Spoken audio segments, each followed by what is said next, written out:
Hello, YouTube. ZiggyNo back with another video. Boy, am I excited to be here today. Very thankful. It is a beautiful spring day, end of April 2022. Listen, today I'm going to talk to you about content. A lot of people talk about content. I'm going to give you 3 examples of 3 pieces of content I found in the last few days and my interpretation of it. Now, first of all, let me say this. I don't think I'm here to judge content. I'm here to bring your attention to it. That's what I want to do. I want you to think about it. Like, is this good content? Is it bad content? That's a subjective thing. But the most important question I want you to think about when you watch content is, why was that content made? Always think about that. So I have here a couple of things. I have a really cool conversation here with 3 guys. This is Slab Stock, and they're talking about, is it Slab Stock, right? Slab Talk, sorry. Slab Talk, and they're going to be talking about the sports card market. And you have the sports card therapist here. You have Emil, and you have, I forget this guy's name, Eric down here at the bottom. Listen to this conversation. I want to talk about this in a second. And then we're going to talk about 2 other pieces of content, and I'm going to tie them all together at the end. So hang in there. Yeah, and I think when that low-end market, if that low-end market was to ever just completely go flat, we need new collectors coming into the hobby, and that low-end market, that base card kind of market is a great entry point for new collectors, whether if it's kids or it's adults trying to get into the hobby and test the waters. So to your point, everyone does need to make money, and everyone does need to be able to feel like they're doing something. Yeah, it was easier whenever grading fees were $9, $10, $15, $20 a pop, right? Because you could buzz a box of wax and get the important stuff graded, and worse, you made 50-60% of your money back. You tread water, maybe another box or 2, then you make 3 or 4x, right? And that's okay, because you're playing the odds games, and the odds are working in your favor.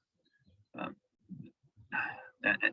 I don't want to sound too negative, but when grading companies start raising the prices exponentially, all that money is coming out of your pocket and my pocket, right? Well, they're not so that's capital that was going to be reinjected right into the card market, right back into the hobby. They're then taking that capital and they're expanding their corporation, right? So I guess it's kind of. Okay, so there's a lot to unpack here, but I think this is really interesting. Now, the first thing I want to say, and I don't mean this to come across as negative, is that when I listen to these 3 gentlemen talk, it's very clear to me they do not know a lot about this hobby at all. And this is one of those content things where, again, if you're new to the hobby and you're listening to this, this sounds like good content, man. I love what they're talking about. Yeah, man, grading, that's the problem. Grading prices have gone up. Yeah, man, they're taking money out of my pocket. The graders are. I used to reinvest it. Let's peel this back a few things. First of all, the most important thing I think everyone should know, and this is the most important truth that people are lying to you. Most of the cards that are open, sold, that you hold, most, like 90%, will depreciate in value or have 0 value in the future. Most, majority, a lot. Here's why I know that. Okay, it goes back to the manufacturing process, and I've listened to Panini explain this. I'm not making this up. This is an independent study, and I didn't get this feedback from my friend list. Okay, when you make a product, you put together your cost. How much is it going to cost me to make it? Manufacturing costs, materials, autographs, merchandise, relics, acquiring that. What does those costs be? Then once I calculate my costs, I then build my production. I build out a plan for how I'm going to market the product, with the suggested retail prices, distribution, and roll the product out.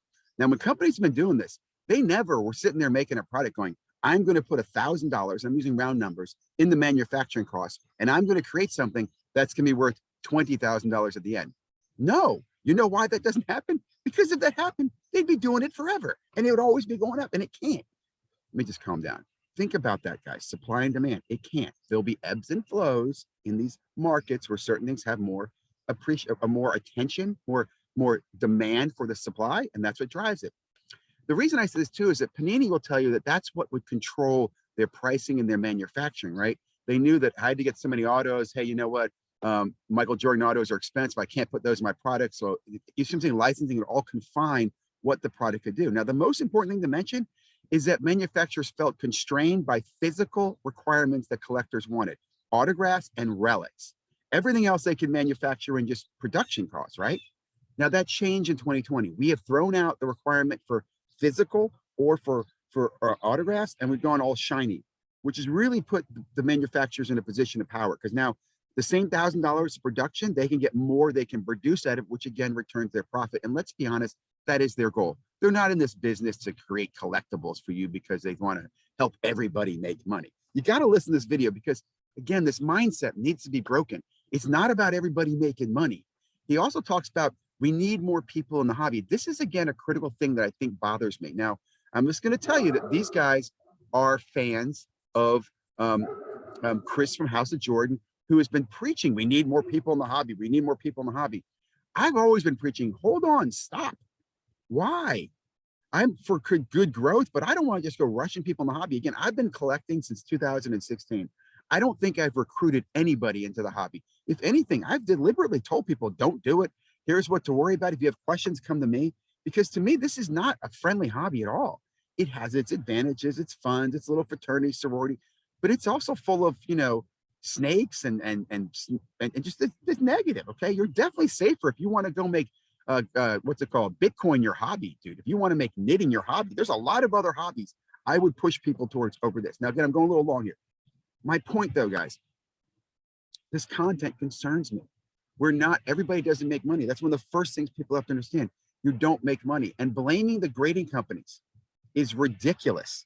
So you're going to blame the grading companies because now their fees went from $10 to $50. I agree it's a lot of money, but did you ever think that maybe there's not a supply of people who want to buy that stuff? And then your point about you're going to push that off on the kids and the people new to the hobby. Why make it? Why even create any false value in it, right? A base card is a base card. When I started in the hobby, base card had no value. I remember selling a base card for $25 and thinking to myself, why would someone spend $25 on a base card? Right? Because we came from an era we knew that things were overprinted. The only value was in autos, relics, and rarity. Okay, I'm going off on a tangent here.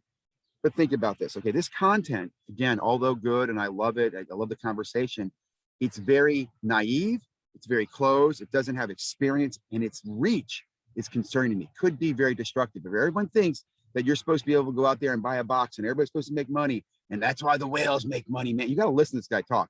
Like, in fact, he even makes a comment, this market's like no other market. That's the only thing that he says that I would agree on, because it's not like any other market. It's not like the stock market. It's not a commodities market. It's not the crypto market. But again, guys, if you three watch my video, please don't take this the wrong way. I hope you'll rewatch your video and look at what you said and go, I don't understand. In fact, Emil here just sits there nodding the whole time, like, yeah, man, you're right, man. And man, that scares the hell out of me, guys. Scares the hell out of me. Now, let me swing this over here. I want to talk a little about baubles and ball card. Fan, I think good content creator. Now, that's my opinion. I'll let you judge that. You can look into this, but I'm going to give you an example of some content that he brought to my attention and the conversation around that. So baubles and ball card in his Facebook group, and I couldn't find the post, so that's why I'm going to just do it this way. Brought to my attention this pricing of the Prism basketball. I think Prism basketball right now is, I think, $1,600 a pre-order for a box. It's Prism football. Prism football. Oh my God. Prism football is $1,600 pre-order for a box of Prism football, which is coming out in May. Prism football. See, now, what I have in front of you here, right here, I just want to point out, this is release dates, 5/11. List price is $325. Save 56, save, sorry, what? I'll take 10. Oh, I can't? No, you can't. What I'm showing you right here, guys, is a clip from what distributors are paying for Prism basketball. Okay, now I want to take a second, guys. I just went on a little rant about content. This is good content, because I think we need more of this. People need to expose what's going on. The hobby has recently, and I'll say recently, for a while, been dominated by distributors. Distributors mainly being the guys like the Peach Trees and the Go TSs and I don't know, those are two that come to mind, who control the allocation of product. They get 5 cases of product, they decide who gets the boxes. And they normally do it through what I would call gangster-like tactics, where they force you to take products that no one wants in order to get access to better products. Now, in the recent years, everybody's been wanting products. That's been happening pretty easily. Now, it gets back to allocation. Well, if I'm new to the market or I want to get an allocation of product, I can't, because Rich over at Leighton Sports Cards has had allocation for years. He's never going to give it up, right? He takes the guy out at Peachtree for dinners and drinks, and he wines and dines him, which he should as a good businessman, to make sure he continues to get that allocation of products, which he can then control on the price he marks up to you. Now look at this markup, guys, because what a guy like Rich at Leighton Sports Cards will do is he'll go ahead and make breaks. So breaks are even more lucrative than the retail price. So a case, let's just say you got a case at $1,500 a box. Let's just make it 1,000. I'll round it down. So you got a case for $12,000. Well, Rich can turn a $12,000 case probably into $36,000 when he got it all for roughly what? Let's just say $500 a box. You feeling sick yet? This to me has been the biggest problem with this with sports cards. And I came back to the hobby years ago. I complained about it, and people said, "You don't understand. You know, these sports card stores need to make some margin, that big margin off these big premium products." And at the time, we're talking premium products like NT, Immaculate. It wasn't Prism. Prism was still a cheap product, but we accepted it because they were losing money on hoops. They were losing money on this. So they had to make money on this, you know. And you could see that as a business person. But let me say, guys, those days are over. And the worst thing, guys, is that there's no opportunity. Like, if you look at what happened in 2020, 2021, there wasn't like brand new, rippers and distributors came in. Everybody who has started a new business, the reason most of those businesses are going to fail, the reason you see sports card stores tumble, is because they all started without allocation. They didn't have allocation. They didn't get to go to Topps or Panini and get allocated resource. They had to go to Peachtree and go GTS and had to jump through a bunch of hurdles to get 1 or 2 boxes of product and kiss their butt to maybe get 2 or 3 products next time. This is a corrupt model. I don't know of any other model like it. I got to think if this was like in the pharmaceuticals or if it was in medical, people would be arrested because it's criminal like. But it goes on in sports cards, and God damn it, fanatics, if you are listening, please, and I'm going to emphasize this in later videos, destroy this model, destroy it. I don't want anyone to get allocated products. In fact, Sports Card Radio did a video picking which 10 breakers should get it, and I like this list. Mojo Breaks, love you guys, built a great business, time to adapt, evolve, and you can do that. But you don't get some allocated products under fanatics, in my opinion. No one should. In my opinion, here's what they should do. Every product they should do that reverse Dutch auction thing, right? Let every product, if I want to go out as a father and put in a bid that I want to spend $3,000 on a case of Prism football for my kid's birthday, great. Because I know it only costs you about what, 300 times 12, but 3,600 bucks. So I should get that bid. You see what I'm saying? You see what I'm saying?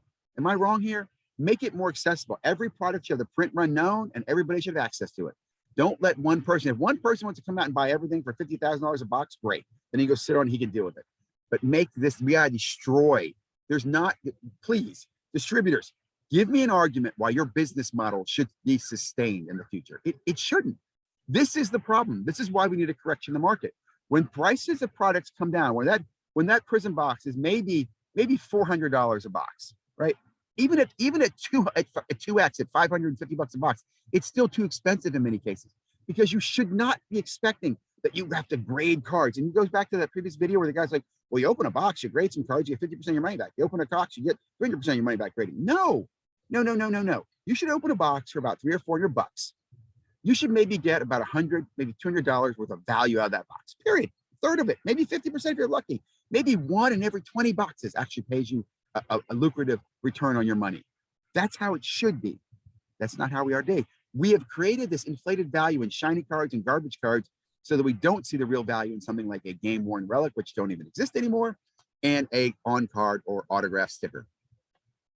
Oh my goodness. Hopefully all this is coming together. I'm making some sense here, guys. So again, I applaud Marbles and Ball Card for bringing it to my attention. Sandy, get out of there now. Come. My dog just jumped in the damn pool, and the pool's not open. Sandy, take a second. We're not editing that out. We don't edit here. Okay, last topic to touch on. Okay. Big fan of Sports Card Anonymous. Dakota's been putting out content, and I consider Dakota kind of a return noob to the hobby. Has some experience, not a lot of experience. Doesn't pretend like he has tons. Isn't a BS artist. Doesn't talk down to his audience. Very smart young man. I like him. Cheers, Dakota. And he put out this little thing on his thing. He put out this poll on his page. Has D. Mitchell been a tailspin in the market? It's capable of his impeccable sale versus Ja Morant. Well, here's the truth, guys. Here's what I'm gonna tell you guys. This is another truth that no one is willing to tell you guys in sports cards. Right? They don't want you to know this, because if you know it, how do I stop the share? There we go. As I said earlier in this video, 90% of all sports cards go down in value. Now here's even the bigger secret. Every year in every sport, there will be 1 or 2 players that will have the expectations of being the next Michael Jordan, LeBron James, Tom Brady, Peyton Manning. Oh, he could be. Every one of them. And we hype that person from the time we're recruiting them in the draft to the time they start in rookie, preseason games to their first season and so forth. We judge them, and all that judgment, we put high expectations. But here's the truth. In basketball, guys, in the last 40 years, there's been 3 players worth having any value that will hold value or sustain value. And that is Michael Jordan, LeBron James, and Kobe Bryant. There's no one else. I know people are going to argue me, oh, what about Larry Bird? What about Magic? No, no. I know I don't want to say bad things. Things in life will change. Michael Magic Johnson will one day pass on, even though he's invincible. And there'll be fluctuations and there'll be anomalies to what I just said. But the reality is, guys, 3 in 40 years. We're waiting for the next one. Will there be a next one? Probably, because I think we as a market make someone. So who's the next LeBron? Is it Zion? I don't think so. Is it Ja? Maybe. I don't know. But what I will tell you is only one. There's only be one that's going to come out, and you might pick the right one. And that's what we're all doing in sports cards. We're speculating. We're gambling on them. Performance means nothing. It doesn't. So when you took someone like a Donovan Mitchell, I want you to think of other names. Ben Simmons, Karl Anthony Towns, Aaron Gordon. These are all players that in their rookie years, Groot, were really amazing players, had high valuations. I remember Karl Anthony Towns, everybody was chasing him his rookie year. I don't think I'd want his card today if you gave it to me. I'd flip it if you gave it to me. Why would I want him? He's not going to do anything special. He's definitely not going to win multiple championships in his career. And he's a great player. Right? Donovan Mitchell, another one. Phenomenal. Love Spider-Man. Should have been rookie of the year. Ben Simmons stole from him. Why did we ever think Ben Simmons was good? But again, each year somebody's picked as the chosen one. Football is the same way. Football is even more, I think, brutal in the sense that the market's smaller, it's a U.S. market, and the declines are faster. Like you'll see a card go up, and then its decline will be nosedive. There's not a player out there. I mean, Mahomes is potentially the next star we were all hoping and guessing, but the reality is NFL, the market's changed, the games have changed, the playing has changed. The chances of him being a Tom Brady are I would say, none. He's not going to win 7 championships. I just don't see it happening. There's too many factors, guys. And even if he did, he would only be the second person that did that. So I want you to think about this when you are investing in sports cards. These are the reasons why Michael Saylor didn't put his money in sports cards. He knows, like I do, this is no more lucrative than buying lotto tickets or scratch offs at the corner market, right? I mean that. You get something at the end, right? In fact, I always tease that people's PC are normally cards they could not sell, but have some sentimental value for either the way they acquired it or the joke or the dream they had behind it. But most PC cards, right? Unless you really are trophy collecting and you really have a bunch of trophies that you know, money's not the object, and therefore you're not investing in it. Sports cards are just for fun. So in summary, slab talk, guys, keep it up. But beware what you're saying. Think about what you're saying. Analyze. Why are you creating that content? Why are you saying what you're saying? And are you correct? Maybe you should have some other people on your show besides just your friends, your inner community guys. Bobbles and Ball Card. Keep doing what you're doing. Keep the debates up. I love exposing things like the cost of Prism. So when you're out there, think about this, guys. If a Prism hobby box, retailing suggested price is $300, what do you think the blaster box is? I'm guessing that when they sell the blaster box to Target and Walmart, it's probably at around $5 a box, and probably the suggested price of, hey, you can sell it for 20 because you get all this margin and so that, but maybe 10. And now it's at what, $30, and it's actually worth less because there's less good value in there. There's just more shiny stuff. I'm babbling, but keep that in mind. Sports Card Anonymous, keep doing what you're doing. Talk to you guys later.